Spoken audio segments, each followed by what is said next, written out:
Amen. Colossians chapter 1, verses 9 to 11. Babasahin ko po sa NIV. For this reason, since the day we heard about you, we have not stopped praying for you.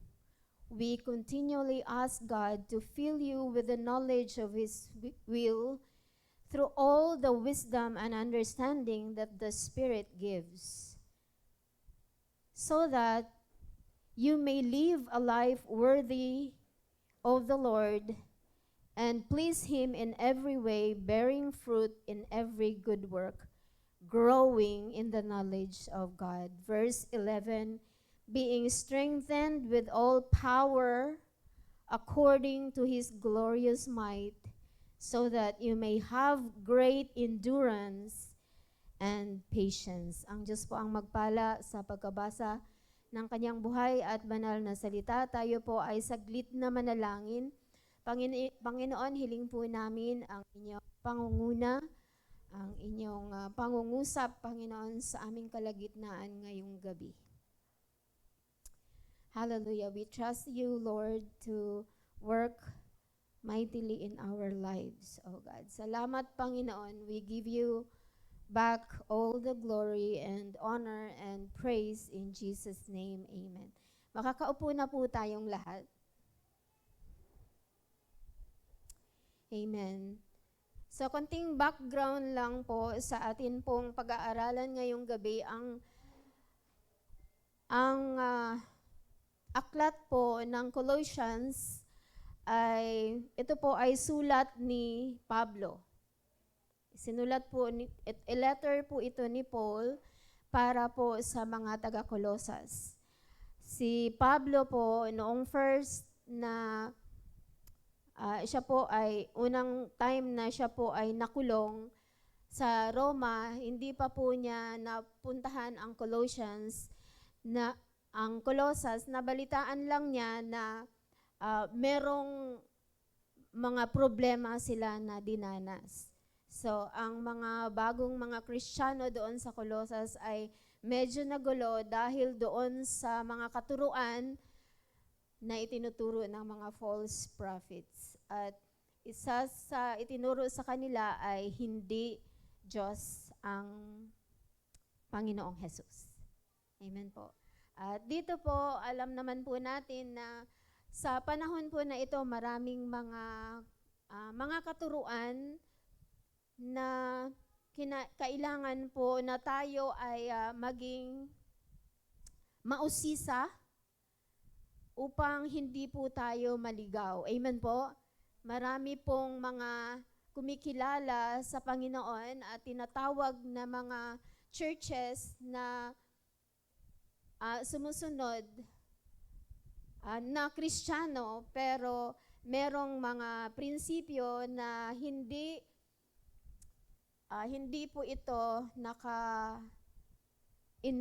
sa sinabi ng Panginoon sa kanyang salita. So, sinulatan po sila ni Pablo upang sila po ay mas lalong magiging matatag at lumago sa kanilang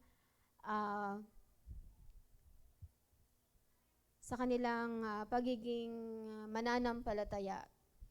And this part po, yung verses 9 hanggang 11, ito po ay panalangin ni Pablo para sa kanila. Amen po. So tayo po, ang ating mga panalangin iba-iba. Tama po ba? Natanong niyo na po ba sa inyong sarili, bakit ba ako nananalangin? Bakit ba tayo nananalangin? Bakit po? Siyempre po, kasi iyon po ay ang ating hininga. Prayer is the vital breath of every Christian. So, sabi sa mga basic na pagtuturo na nalaman po natin, parang hindi tayo humihinga kapag hindi po tayo nananalangin. Amen po? Kaya tayo nananalangin kasi alam natin na merong gagawin ang Diyos. Amen? Kaya tayo nananalangin. Kaya tayo nagsasama-sama. Kaya tayo ay nagtataring, we tarry, because we want the Lord to move sa ministeryo na atin pong hinahawakan. Amen po ba? Amen po. So we pray. How often do we pray for others? Gaano kadalas po tayo nananalangin sa iba? Siyempre, sigurado po ako ang mga prayer warriors po, nananalangin po ito sa iba. Amen po. Pero how often do we pray for others? Ang pananalangin po para sa iba, yung hindi lamang sa sarili po natin, ay napakahalagang bagay. Amen po? At ano po ba yung ipinanalangin natin? If we pray for others, ano pa po ba yung mga panalangin natin para sa iba? Material things ba yon? Ano po ba yung mga bagay na pinagpipray natin para sa kanila? Ito pong prayer po ni Pablo, tatlong bagay po yung pinagpipray niya para po sa mga taga-Kolosas upang sila po ay magpapatuloy sa kanilang pananampalataya sa Panginoon. And ganun din tayo. Amen po? We will continue to pray. Amen po ba? We will continue to pray for others, hindi lang for material things, but also, most especially, for spiritual things. Amen po? Nakalimutan ko po kung sino ang nagsabi yon noon, pero sabi po doon sa, nabasa ko lang po ito, sabi niya, if we ask God for material things, we are invoking the Lord's mercy upon us. Sa pagka pinagpipray po natin yung material things, pagpalain po si ganito, basta't material things po yung pinapanalangin po natin, we are invoking God's mercy. But if we pray for spiritual things, we are asking God for blessings. Amen po?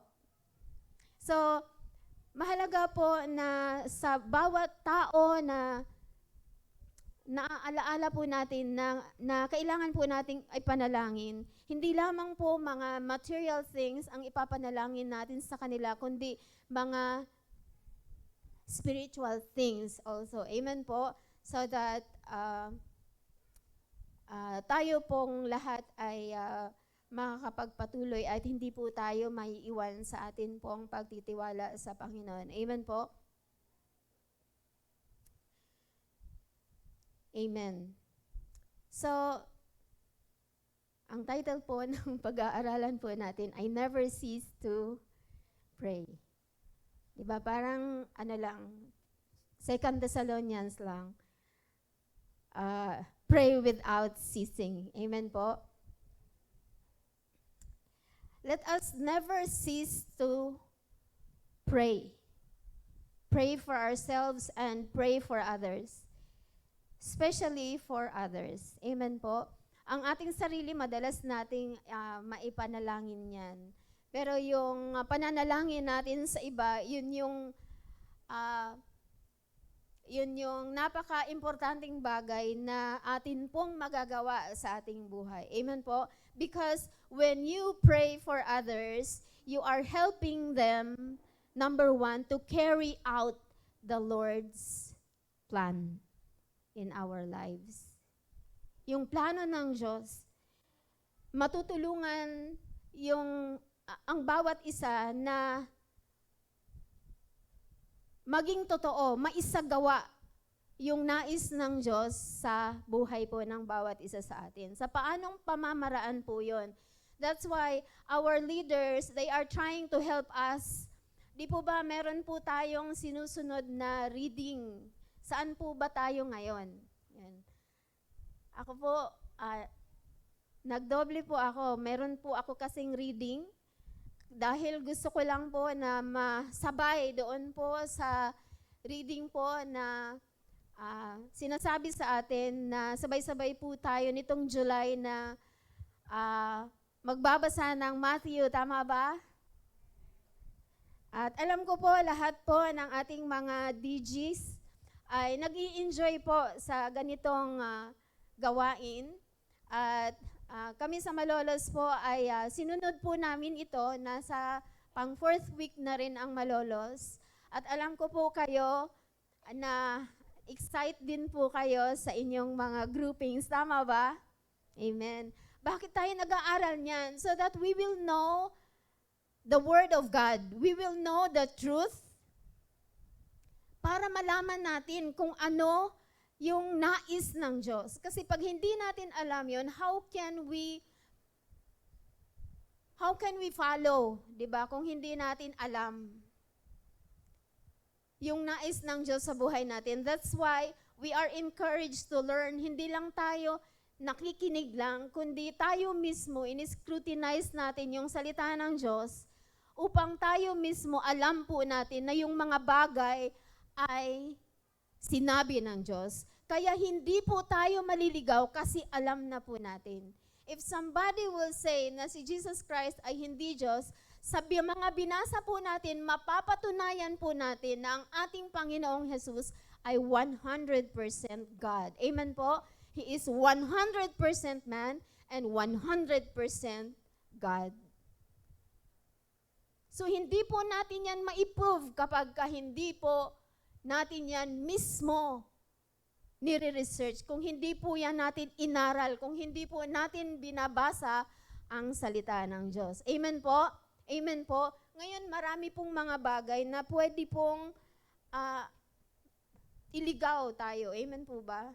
Kunting manipis lang yung difference para mawala ka sa pananampalataya mo. That's why it is very important that, sabi doon sa verse, for this cause, sabi niya, that ye might be filled with the knowledge of His will in all wisdom and spiritual understanding.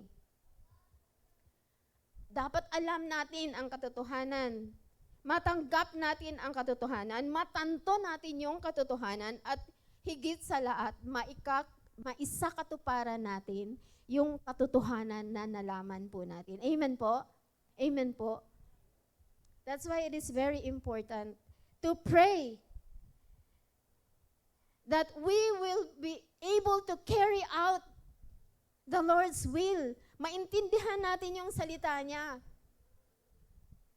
Maisakatuparan ang salita niya. Magawa po natin yung kalooban niya. Amen po? And we will be able to determine kung ano yung truth, ano yung lie. Amen po? Kasi binasa natin mismo. Itong sinabi na to, kasinungalingan to. Ang aking Panginoong Jesus ay Diyos din. Pwede mong kontrahin because you know it yourself. Hindi mo lang nadinig yon, kundi you are acquainted, you are informed. Aware ka na ang Diyos mo ay totoo. Amen po?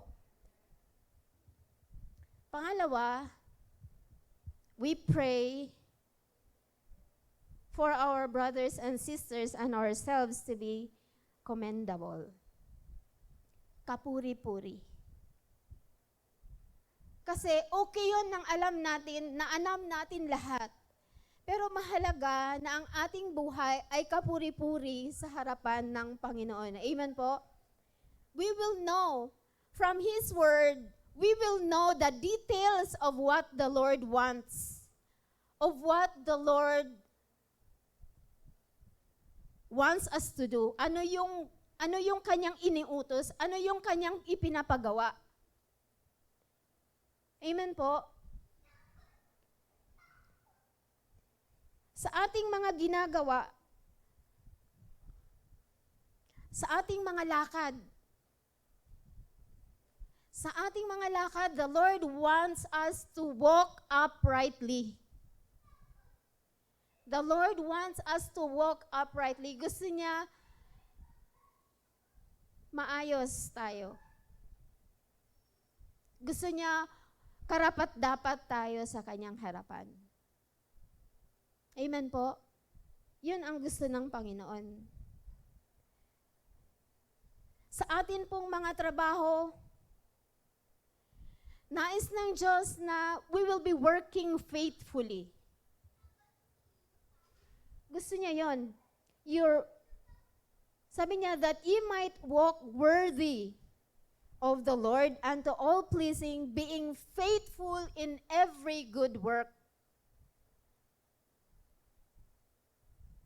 Matapat sa Panginoon. Matino kahit walang nakakakita. Laging pabalik-balik sa isip ko yung sinasabi ng isang pastor. Sabi niya, alam mo ikaw, nalalaman lang kung totoo ang pananampalataya mo sa Diyos pagka nag-isa ka na lang. Pero pag nasa church kayo, lahat kayo mananampalataya sa Panginoon. Pero pag nasa labas na kayo, doon malalaman kung sino ka talaga sa harapan ng Panginoon. Do you still follow? Are you walking uprightly? Kahit ikaw na lang, mag-isa. Ikaw na lang ang mag-isang believer. Lahat ng kasama mo unbeliever. Can you still walk uprightly? Kapag ka walang nakakita, pagka wala ang boss mo, nagtatrabaho ka pa rin ba na matino? Or pag wala si pastor, ginagawa mo pa rin ba yung tama? Are you still doing what is good for the Lord? Amen po. Kaya natutuwa po ako na detalyado talaga na pinigpipray ni Pablo ang ganito, yung sabi niya, that ye might be filled with the knowledge of His will. You have to walk worthy, na makita kayo ng Diyos. Lahat na yung mga bagay na yun, inilalapit niya sa Panginoon. Bakit po? Kasi minsan kahit na nagsusumikap tayo, hindi naman tayo nagiging ganon. Talaga. Amen po. With God's help lang talaga, nagagawa po natin yung totoong pagsunod sa Panginoon. With our own energy. Kulang po yun. Kailangan po natin ang pagkilos po ng Panginoon sa buhay po natin. At hindi lang yun, hindi lang walking uprightly or working faithfully, but winning. Winning wonderfully. Kasi bakit? Bakit panalo sa buhay kahit na hindi maganda yung nangyayari? Kasi alam mo kung ano ang sinabi ng Diyos sa salita niya. You know, you are increasing in your knowledge of the Lord. Always increasing. If that is the case, alam mo na kung bakit nangyayari ang mga bagay na ito. Alam mo na kung bakit naghihirap ako. Alam mo na kung bakit kailangan kong pagdaanan ang mga bagay na ito. You know, di mo na maitanong kung bakit. Kasi alam mo na, you don't allow yourself na maging stagnant sa ating kaalaman sa Panginoon. Amen po? We do not allow ourselves. So we should pray na, Lord,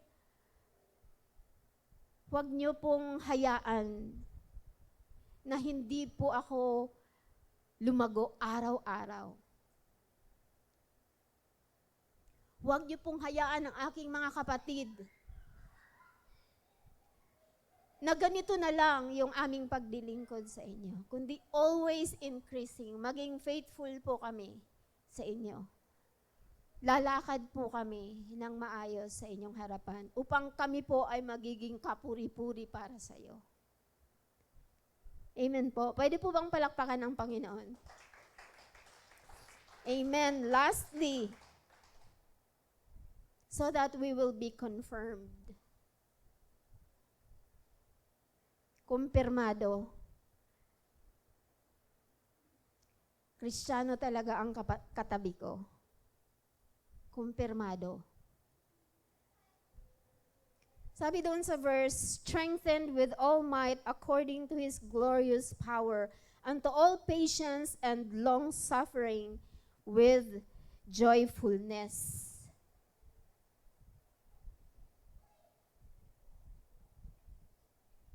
firmly established.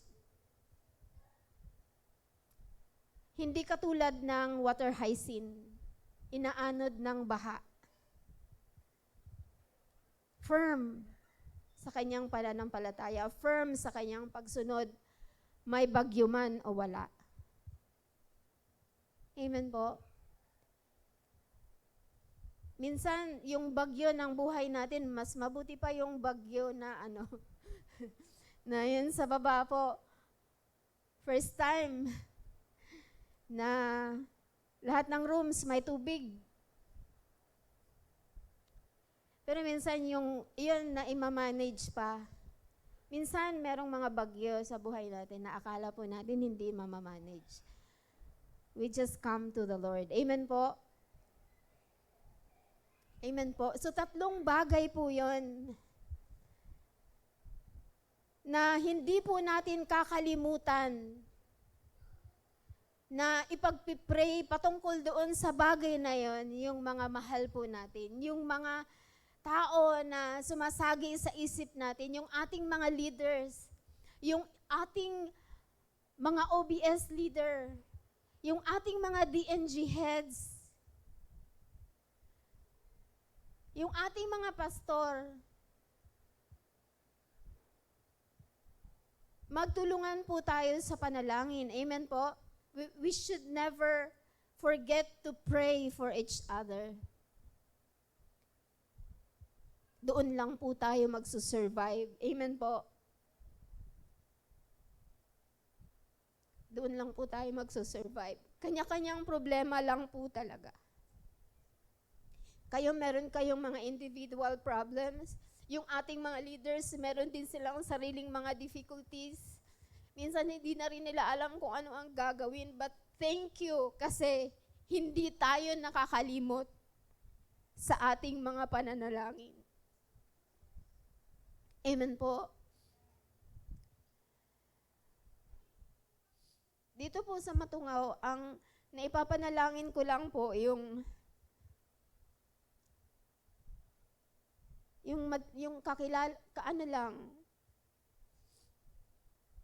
sa Malolos talagang kunti lang kami, kaya madaling isa-isahin yung bawat attendees. Dito, let's make it a habit na ipanalangin po natin. Hindi lamang po ang ating mga sarili, especially others. Kasi malaking tulong po yun sa bawat isa sa atin. Kasi meron dyan, akala mo nakatayo pa. Pero nahihirapan na pala. But when you pray for them, magugulat na lang sila. Bigla na lang silang lumakas. Because we prayed. Amen po. Lastly, sabi po dyan sa conclusion, we can, may kama po yan. Nakalimutan lang ilagay. When we come to the Lord. We can when we never cease to pray for each other. Amen po.